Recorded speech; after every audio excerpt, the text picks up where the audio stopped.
Supreme কোর্টের কালকে যে মামলার যে শুনানি সেই ভিডিওটা এখনো অবধি বিভিন্ন জায়গায় ইউটিউবে আপলোড হয়েছে। আমার কথা বিশ্বাস করতে হবে না, ভিডিওটা শুনুন।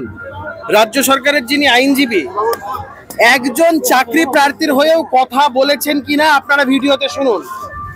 প্রাইম যেটা তাদের কাছে গুরুত্বপূর্ণ বিষয় সেটা হচ্ছে নিজেদের পিঠের চামড়া বাঁচানো আর নিজেদের দলের লোকেরা যাতে জেল যাত্রা থেকে আটকানো যায় সেটাকে আটকানো।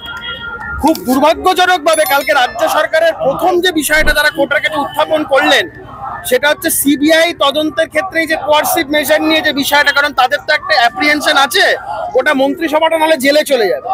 ভাবুন, একদিকে মমতা বন্দ্যোপাধ্যায় যারা চাকরিজীবী তাদের হয়ে কথা বলছেন, যাদের চাকরি গেছে তাদের হয়ে কথা বলছেন মঞ্চে, সেখানে জুডিশিয়ারিকে গালাগাল দিচ্ছেন, কিন্তু কোর্টে রাজ্য সরকারের তরফে চাকরিজীবীদের কথা কেউ বলছেন না। এই দুমুখ নীতি সরকারের, এই যে মমতা বন্দ্যোপাধ্যায়ের মুখ এবং মুখোশের মধ্যে যে কতটা ফারাক, আমার কথা বিশ্বাস করতে হবে না। ইউটিউবে ভিডিওটা অ্যাভেলেবেল, বিভিন্ন জায়গা থেকে আপলোড হয়েছে, আপনারা ভিডিওটা শুনবেন, দেখবেন। মানুষের কাছে চোর মমতার যে বারংবার করে আমরা বলি যে মুখ আর মুখোশের যে তফাৎ সেটা স্পষ্ট হয়। দাদা, সন্দেশখালী খড়িডাঙ্গাতে বিজেপি প্রার্থী রেখা পাত্রকে বাধা দিল বলে বিভিন্ন জায়গায় হচ্ছে। কালকে অর্জুন সিং এর নমিনেশনের সময় পুলিশ সেখানে বাধা দিয়েছে, তাকে যেতে দেবে না, নমিনেশন দিতে যাওয়া আসছে, বিভিন্ন জায়গায় হচ্ছে। ভারতীয় জনতা পার্টির বিভিন্ন কার্যকর্তাদের নেতৃত্বকে এইভাবেই আটকানোর প্রচেষ্টা তারা করছে, সফল হবেন না তারা। এই রাজ্যে নির্বাচনের পর যেদিনকে রেজাল্ট বেরোবে 4 জুনের পর তৃণমূল নির্মূল হয়ে যাবে, দূরবীন দিয়ে খুঁজে পাওয়া যাবে না। তাই তো মমতা বন্দ্যোপাধ্যায় উল্টো পাল্টা বলছেন, যা মনে আসছে তাই বলছেন। দাদা, কেন্দ্রীয় তদন্তকারী সংস্থা বলছে কালীঘাটের কাকুর কণ্ঠস্বর মিলে গেছে, তাহলে এবার কি কোনো বড় মাথা? কালীঘাটের কাকু, কালীঘাটের পিসি, কালীঘাটের ভাইপো কেউ বাদ যাবে না।